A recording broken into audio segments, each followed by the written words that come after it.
Subscribe to the channel and press the bell icon so you never miss any updates from us.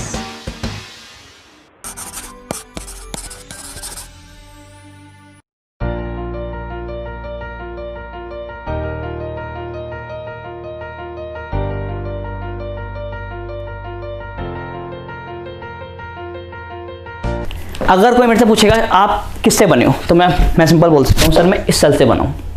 कैसे? सुन। Hello everyone, कैसे हैं आप सभी लोग? बढ़िया हैं? खाना पीना ठीक से खा रहे हैं? नहीं खा रहे हैं? खा रहे हैं। खाना पीना खाने से हमें फिजिकल स्ट्रेंथ मिलती है और पढ़ाई करने से हमें मेंटल स्ट्रेंथ मिलती है, जिसके दम पर हम नीट का पेपर क्वालिफाई करने जा रहे हैं। जा रहे हैं कि नहीं जा रहे हैं? जा रहे हैं सर। कितने दिन बचे हुए हैं? 2 दिन बचे हैं। Only 2 days are left. 2 दिन। 1 महीने की जो मेहनत है वो अब आपकी इन 2 दिन में रिवीजन के टाइम पे पता चलेगी कि आपने कितना बढ़िया तरीके से उसको पढ़ रखा था। अगर तो आप इन 2 दिन के अंदर पूरा सिलेबस रिवाइज मार देते हैं एक बारी में खींच के, तो मतलब आपने उस 1 महीने में ढंग से तैयारी कर रखी थी। और अगर नहीं मार पाते हैं पूरी तरह से रिवाइज, तो आप ध्यान रखना कि ये आपसे गलती हो चुकी है। इस गलती को एडमिट करना और अगले टेस्ट के लिए ढंग से प्रिपेयर करना। सही है जी? कोई बात नहीं, तैयारी हुई है नहीं हुई है, थोड़ा आता है ज़्यादा आता है, 11th का है 12th का है, सब बातों को भूल जाओ, दिमाग से निकाल दो उन सब बातों को। कोई फर्क नहीं पड़ रहा। कहीं जा रहे हो, रास्ते में ट्रैवल कर रहे हो, ऑनलाइन टेस्ट है, फ़ोन पे टेस्ट दे दो। शादी में जा रहे हैं, तैयार हो रहे हैं, टेस्ट देते हुए निकल गए। कहीं पर भी कुछ भी हो रहा है, घर पे हैं, कोई बात नहीं, शादी में नहीं जा रहे तो घर पे रुको, पेपर दो। ये टेस्ट देने के बाद पता चलेगा आपको कि आपकी प्रिपरेशन कितनी हो चुकी है। 11th के 3 चैप्टर हैं, 12th के 3 चैप्टर हैं, आपको कितने कितने आते हैं। एनालिसिस देने की कोशिश करी जाएगी कि आपके 11th में ये टॉपिक वीक हैं, 12th में ये वाले टॉपिक वीक हैं आपके। आ रही है बात समझ में? निकालेंगे, गलतियां ढूंढेंगे कि सर गलती कहां पर हुई है, उन गलतियों को उठाएंगे, फिर उनको रेक्टिफाई करेंगे और आगे भी बढ़ेंगे। अगला टेस्ट होगा, आगे भी बढ़ते रहेंगे, पर उन गलतियों को भी रेक्टिफाई करेंगे। यही तो है टेस्ट सीरीज का, कि जरूरत क्या है। टेस्ट सीरीज हमें बताती है कि हम कितने पानी में हैं, हमने तैयारी कर रखी है, वो कितनी कर रखी है, कि भाई कर भी रखी है कि नहीं कर रखी है, तो पता चलेगी यहां से सारी बातें।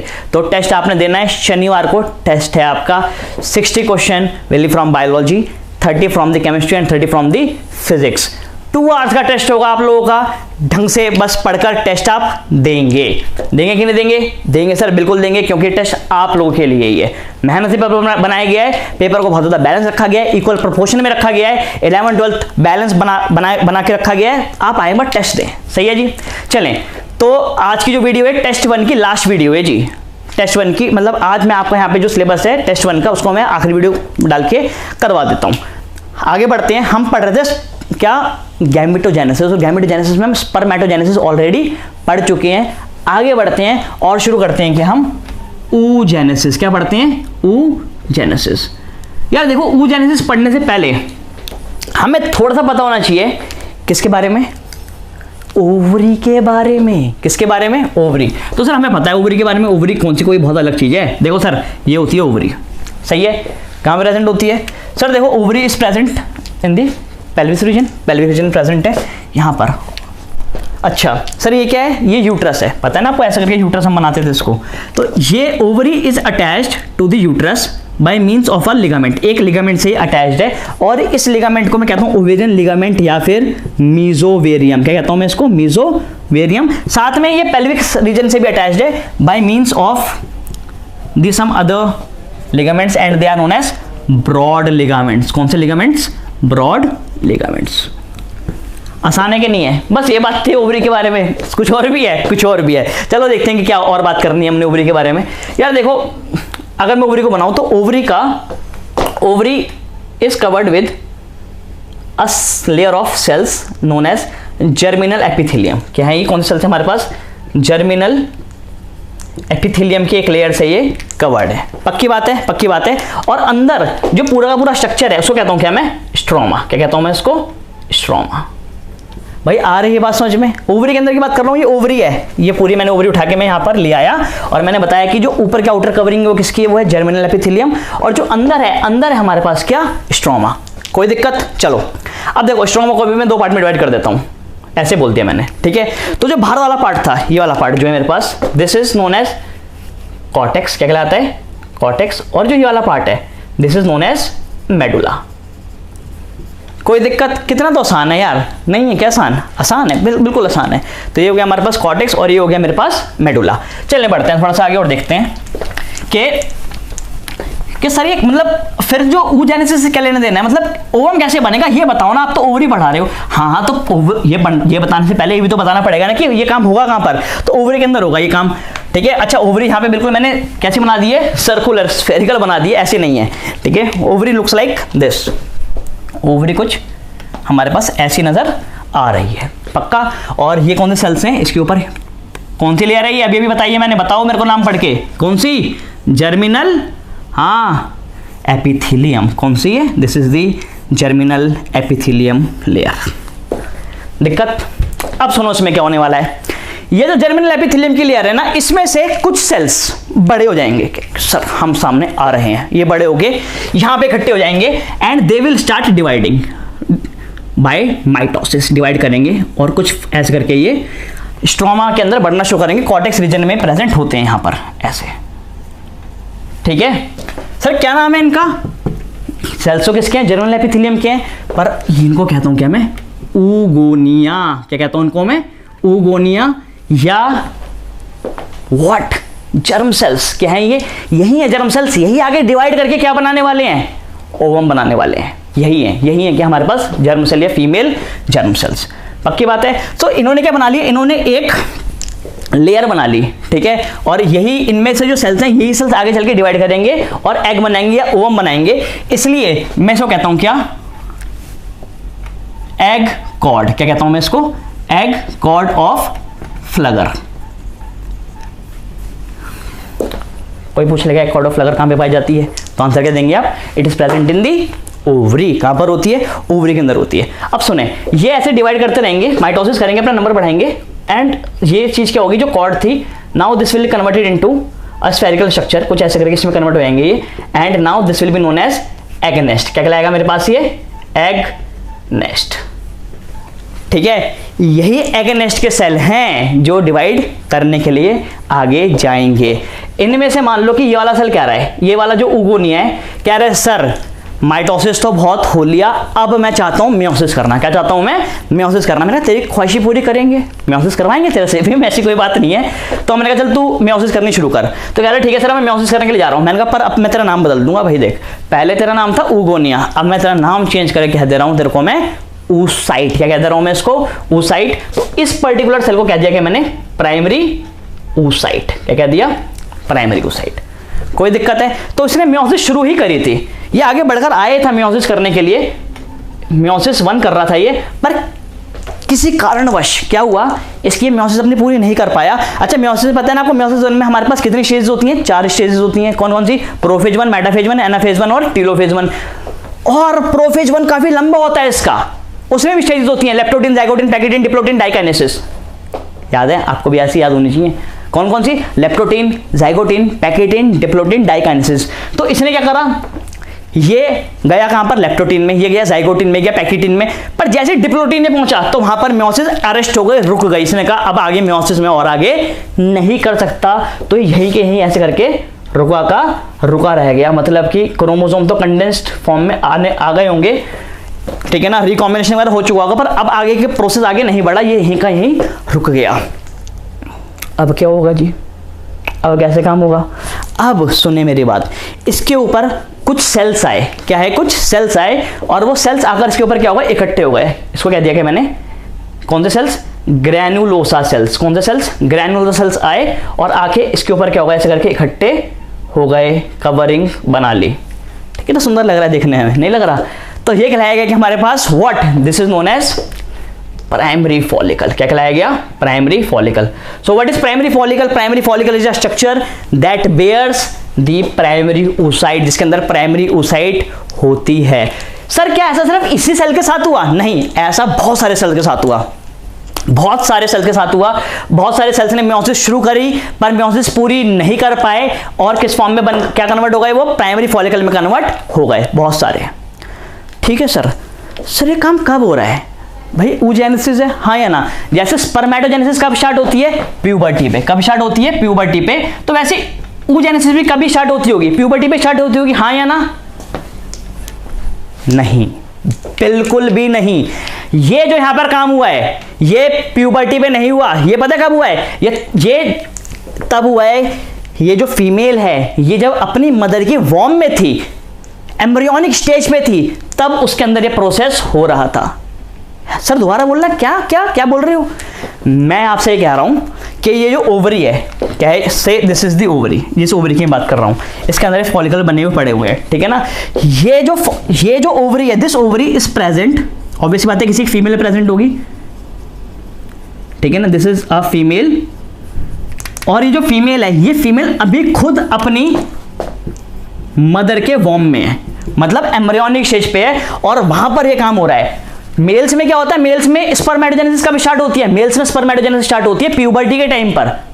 पढ़ाया ना आपको मैंने कि एलएच और एफएसएच का लेवल बढ़ता है, टेस्टोस्टेरोन बनता है, स्पर्मेटोजेनेसिस स्टार्ट होती है। यहां पर प्यूबर्टी तक का वेट नहीं करा गया, यहां पे तो जो बच्ची जो है वो अपनी मदर के वॉर्म में है, और उसके अंदर जो ओवरी है उसके अंदर प्राइमरी फॉलिकल बन चुके हैं। तो मतलब सर उसी टाइम पर जो मेंस्ट्रुअल साइकिल वो स्टार्ट हो जाएगी? नहीं। तब कैसे स्टार्ट हो जाएगी? क्योंकि मेयोसिस तो रुक गई ना, मेयोसिस आगे बढ़ती, सेकेंडरी साइड बनता तब स्टार्ट होती। नहीं, वो सब चीजें नहीं होने वाली है, पक्की बात है। बढ़ जाए आगे, चले। तो ये प्राइमरी फॉलिकल बन गए, बहुत सारे बने थे, पर प्यूबर्टी तक इनमें से most of them will degenerate. कितने बचेंगे? एक डेटा के हिसाब से करीब 60 से 80 हजार, 60 to 80,000 फॉलिकल्स ही, फंक्शनल फॉलिकल्स ही बच पाते हैं। कहां तक? कब तक? हमारे पास प्यूबर्टी तक। कब तक? प्यूबर्टी तक। कोई दिक्कत है? आसान है, मुश्किल है? आसान है सर, ठीक है जी। चलें, अब मतलब कि बर्थ हो गई। क्या हो गई? अब बर्थ हो गई। ये जो प्राइमरी फॉलिकल बने हुए थे ये बने के बने रह गए, और अब आती है क्या? प्यूबर्टी। तो प्यूबर्टी पे जो प्रोसेस है फिर से स्टार्ट होगा जी, हाँ या ना? Yes, this process will resume again at puberty. Puberty पे ये प्रोसेस आगे स्टार्ट होगा। कैसे स्टार्ट होगा समझते हैं। अब आप ऐसे समझ लो कि ये हमारे पास क्या पड़ा हुआ है? ये हमारे पास पड़ा हुआ है प्राइमरी फॉलिकल। मैं इसको ऐसे दिखा देता हूँ, ठीक है ना। इस प्राइमरी फॉलिकल के अंदर ये हमारे पास प्राइमरी oocyte भी है। इसके ऊपर क्या होगा? इसके ऊपर कुछ और सेल्स आएंगे, फॉलिकुलर सेल्स, और आके क्या करेंगे? इसके ऊपर ऐसे करके लेयर फॉर्मेशन करेंगे, and this will be converted into secondary follicle. किस में कन्वर्ट हो जाएगा? This is the secondary follicle. आसान है कि नहीं है? आसान है। तो जैसे कि प्राइमरी फॉलिकल के अंदर क्या था? प्राइमरी oocyte था, वैसे सेकेंडरी फॉलिकल के अंदर क्या होगा? हाँ बोलो, सेकेंडरी oocyte होगा। थप्पड़ पड़ेगा? नहीं होगा। प्राइमरी फॉलिकल के अंदर प्राइमरी oocyte था, सेकेंडरी फॉलिकल के अंदर भी क्या ही है? प्राइमरी oocyte भी। मैंने बोला इसकी मेयोसिस हो चुकी है, नहीं हुई मेयोसिस इसकी अभी, ठीक। अरे नाराज नहीं हो रहा हूं मैं, मतलब एक बात पूछ रहा था बस ऐसी, पक्का। चलें बढ़ते हैं। अब क्या होगा? अब ये फॉलिकल और आगे ग्रो करेगा, इसकी डेवलपमेंट फर्दर होगी और डिवाइड करता जाएगा, और ये फॉलिकल ऐसे करके बड़ा हो जाएगा। ये सारे के सारे छोटे छोटे फॉलिकुलर सेल्स हैं, यहाँ पर काफी बड़ा हो चुका है ये। These all are follicular cells. नजर आ रहे हैं आपको? हाँ या ना? ये सारे क्या हैं? They all are the follicular cells. और इन फॉलिकुलर सेल्स के बीच में यहाँ पर हमारे पास पड़ा हुआ है कौन? हमारा ये primary oocyte। This is the primary oocyte। अच्छा सुने मेरी बात, सर हम पहचाने कैसे कि सेकेंडरी फॉलिकल डेवलप होकर टर्शियरी फॉलिकल बन चुका है, हमें कैसे पता चलेगा? तो सुनिए आप मेरी बात। टर्शियरी फॉलिकल के अंदर ना आपको ऐसे एक फ्लूइड फिल्ड कैविटी, ऐसे एक फ्लूइड फिल्ड कैविटी, फ्लूइड भरी हुई कैविटी नजर आएगी, और इस फ्लूइड फिल्ड कैविटी को जी मैं कहता हूं क्या? This is known as antrum. क्या कहलाती है ये? टेंट्रम नहीं, टेंट्रम तो नखरे होता है। एंट्रम क्या? This is known as antrum. Antrum is the fluid filled cavity present in the tertiary follicle. और इसी टाइम पर ये जो सेल्स की लेयर थी ये सेग्रीगेट कर जाएंगी, कुछ लेयर्स बाहर की तरफ आ जाएंगी, जैसे यहां पर ऐसे एक लेयर बाहर बनेगी और एक ये अंदर वाली लेयर में रह जाएगा ये। तो बाहर वाली जो लेयर है उसको कहूंगा क्या मैं? एक्सटर्ना, और इसको कहूंगा क्या मैं? इंटरना। इंटरना पे मैं जोर इसलिए दे रहा हूं क्योंकि बिकॉज ये जो इंटरनल लेयर है, आप सुन लेना मेरी बात को, इंटरनल थिका जो है, इंटरनल लेयर जो है, दिस इंटरना सिक्रीट ईस्ट्रोजन। क्या सिक्रीट करती है? ये ईस्ट्रोजन सिक्रीट किया करती है। कभी पेपर में सवाल पूछा जाएगा कि विच लेयर, पहले बात तो पेपर में सवाल ये आता है कि ईस्ट्रोजन को सिक्रीट करता है, तो बच्चे बोलते हैं फॉलिकल सिक्रीट करते हैं, ठीक है ना। फॉलिकल, टर्शियरी फॉलिकल, या आपके बाद ग्राफिन फॉलिकल बनेगा, वो सिक्रीट करते हैं। पर जिस साल ये सवाल आया कि कौन सी लेयर सिक्रीट करती है, इंटरनल लेयर या एक्सटर्नल लेयर, तो बच्चे कंफ्यूज हो जाएंगे, पर आप कंफ्यूज नहीं होंगे क्योंकि मैंने आपको बता दिया है कि इसको सीक्रेट करते हैं कौन, इंटरनल लेयर सीक्रेट करती है। एक्सटर्नल लेयर सिर्फ और सिर्फ फाइबर की बनी होती है, फाइबरस लेयर होती है वो, तो वो कुछ सीक्रेट नहीं करती है। पक्का जी? बढ़ जाएं, चलें। तो ये हुआ कि हमारे पास टर्शियरी फॉलिकल के बारे में बात। Tertiary follicle will develop again, mature करेगा ये, and this will be converted into a mature Graafian follicle. ये मैच्योर ग्राफियन फॉलिकल में कन्वर्ट कर जाएगा। और इसके अंदर क्या होगा, इसके अंदर ये बनी होगी, देखिए ये अगेन फिर से एंटरम क्या हो गई है, और बड़ी हो गई है। मुश्किल तो नहीं है। अच्छा एक बात और सुनिए, आप यहां पर कहता है कि जिस टाइम पर, मतलब ये टर्शियरी फॉलिकल के अंदर ही जब मैच्योरेशन हो रही थी, ये ग्राफियन फॉलिकल में कन्वर्ट होने की सोच रहा था, ये कन्वर्ट होने की सोच रहा था किसमें, ग्राफियन फॉलिकल में।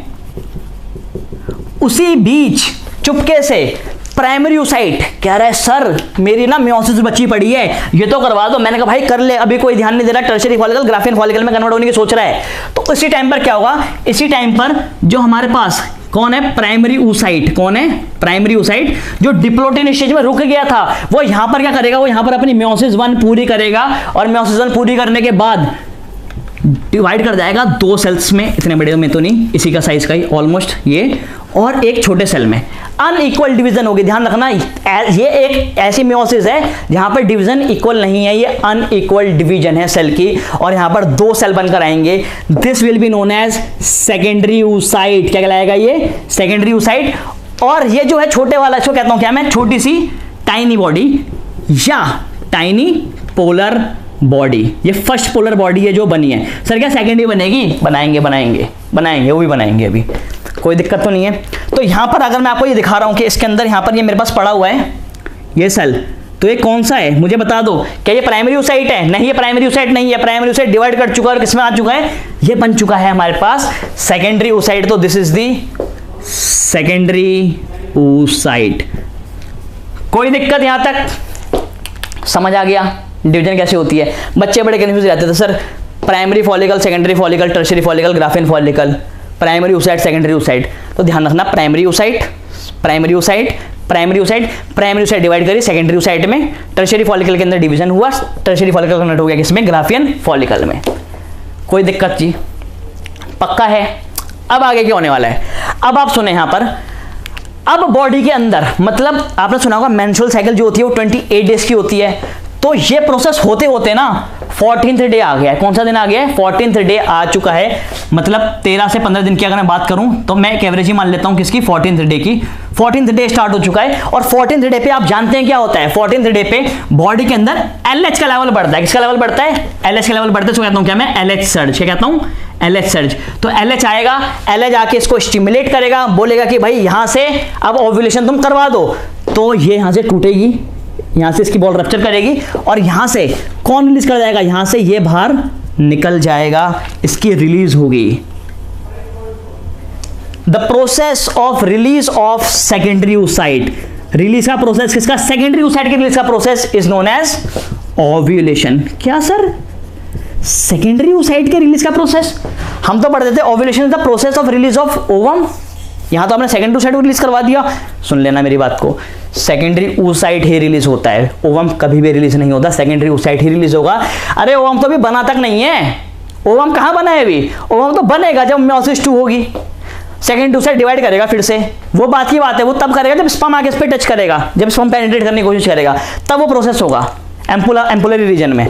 कोई दिक्कत तो नहीं है। तो पहली बात तो समझ लेना कि कौन रिलीज हुआ है, यहां पे रिलीज हुआ है हमारे पास सेकेंडरी oocyte। सेकेंडरी oocyte निकल चुका है। सेकेंडरी oocyte को अब कौन पकड़ लेगा, यहां से फिमरिया पकड़ लेंगे, और फिमरिया पकड़ के इसको कहां डाल देंगे, इन्फेंडिबुलम में डाल देंगे, ये ऊपर की तरफ बढ़ना शुरू हो जाएगा, ठीक है। और एम्पुला पे इसको कौन एनकाउंटर करेंगे, कौन मिलने आ रखे हैं, इससे मिलने आ रखे हैं स्पर्म।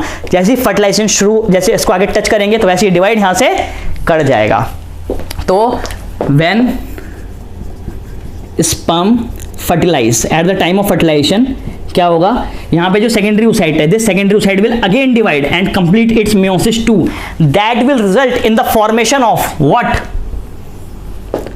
ओवम। क्या बनेगा, ओवम बनेगा। क्या बनेगा, ओवम बनेगा।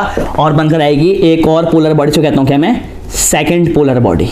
सेकेंड पोलर बॉडी स्पर्म का न्यूक्लियस और ओवम का न्यूक्लियस दोनों का फ्यूज करेंगे and ovum will be converted into zygote. कितनी बढ़िया चीज नहीं है। मतलब कि इस सेल से मैं अपनी बात करता हूं, चलो ठीक है ना, मैं अपनी बात करता हूं। अगर कोई मेरे से पूछेगा आप किससे बने हो, तो मैं सिंपल बोल सकता हूं, सर मैं इस सेल से बना हूं। कैसे, सुनो। इस सेल ने सबसे पहले मियोसिस 1 स्टार्ट करी थी, ये कन्वर्ट हुआ था, मियोसिस 1 रुक गई थी इसकी, primary follicle, secondary follicle, tertiary follicle, ऐसे बनता चला गया। पर अल्टीमेटली जो सेल था, ये सेल कैसा रह गया, ये सेल ही तो है सेकेंडरी साइड। ये सेकेंडरी साइड ने तो क्या करिए, फिर से डिवीजन करिए, यहाँ पर देखेंगे तो आप, और क्या बना है, ओवम बना है। मतलब कि स्पर्म ने तो क्या प्रोवाइड करा है, स्पर्म ने सिर्फ प्रोवाइड करा है न्यूक्लियस। क्या प्रोवाइड करा है, सिर्फ और सिर्फ न्यूक्लियस प्रोवाइड करा है। मतलब मैं अपनी मदर के एक सेल से बना हूं, और सेल का नाम था ओवम। क्या नाम था, ओवम। फादर ने सिर्फ और सिर्फ अपना जेनेटिक मटेरियल, अपना सिर्फ न्यूक्लियस प्रोवाइड करा है। मेरा जो मेरा सेलुलर स्ट्रक्चर है वो किसको रिजेंबल कर रहा है, मतलब कहाँ से मिला है, वो मुझे अपनी मदर से मिला है। ठीक है, मुझे माइटोकॉन्ड्रिया कहाँ से मिले हैं, अपनी मदर से मिले हैं। बाकी जितने भी मतलब जितने भी बाकी स्ट्रक्चर्स थे वो सारे कहाँ से मिले हैं, मदर से मिले हैं। ठीक है जी, कोई दिक्कत तो नहीं है, पक्का। बढ़ जाएं आगे, हम बढ़ते हैं। ठीक है, ठीक है सर, यहाँ से तो ये ओवम निकल गया, हमने तो पढ़ लिया, जेनेसिस खत्म नहीं। एक दो बातें और सुन लेते हैं। क्या है कि सर इसका बचे हुआ क्या होगा, what about this remaining Graafian follicles, Graafian follicle का क्या होने वाला है, तो उसको समझे। ये जो रिमेनिंग ग्राफियन फॉलिकल है ना, it will look like this, ये कुछ ऐसा नजर आने वाला है। ठीक है ना, और मैं इसको कह दूंगा क्या, ये आगे आके कन्वर्ट होगा किसमें, कॉर्पस ल्यूटियम में। किस में कन्वर्ट होगा, this will be convert into a yellow body called corpus luteum. ये आगे आके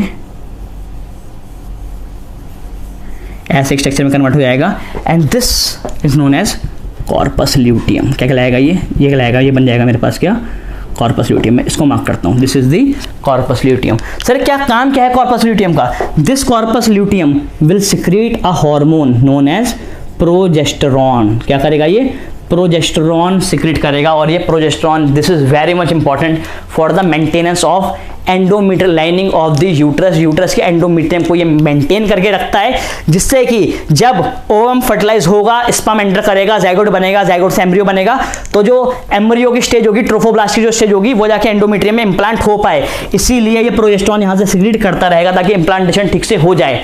अगर इंप्लांटेशन नहीं हुई, मतलब कि अगर फर्टिलाइजेशन नहीं हुई और इंप्लांटेशन नहीं हुई, तो क्या होगा, this corpus luteum will degenerate, और जब ये डीजेनरेट करेगा तो प्रोजेस्टेरॉन भी बनेगा नहीं। प्रोजेस्टेरॉन नहीं बनेगा तो एंडोमेट्रियल लाइनिंग टूट जाएगी, that will result in bleeding and that is known as menses. क्या कहलाए जाते हैं, वो कहलाया जाता है मेंस्ट्रुअल फ्लो या मेंसेस।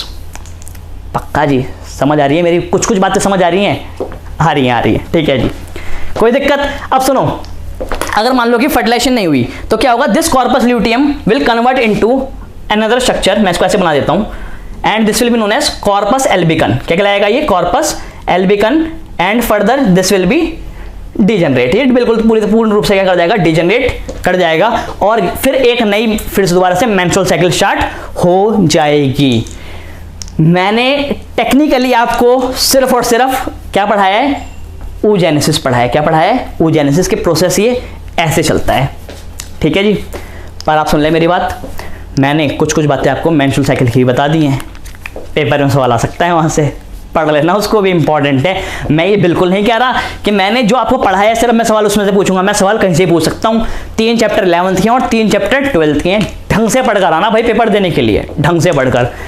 मैं इस टेस्ट से ना बहुत ज़्यादा उम्मीद लगा के इसलिए भी बैठा हुआ हूँ, क्योंकि जब पिछली बार अभी जब नीट से पहले भी ना एक टेस्ट सीरीज हमने कंडक्ट करी थी, पेपर मैंने ही बनाया था उसका।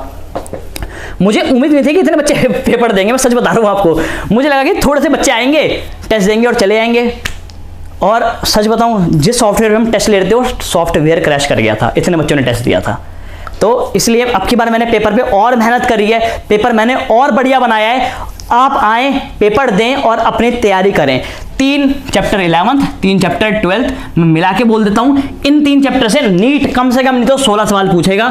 16 को 4 से मल्टीप्लाई कर दो, 16 चौके 64, 64 मार्क्स पहला टेस्ट देके अपने पक्के कर लो। 360 का पेपर होगा नीट का बायोलॉजी का, 360 में से 64 नंबर पक्के हो गए थे, क्या बात है ना।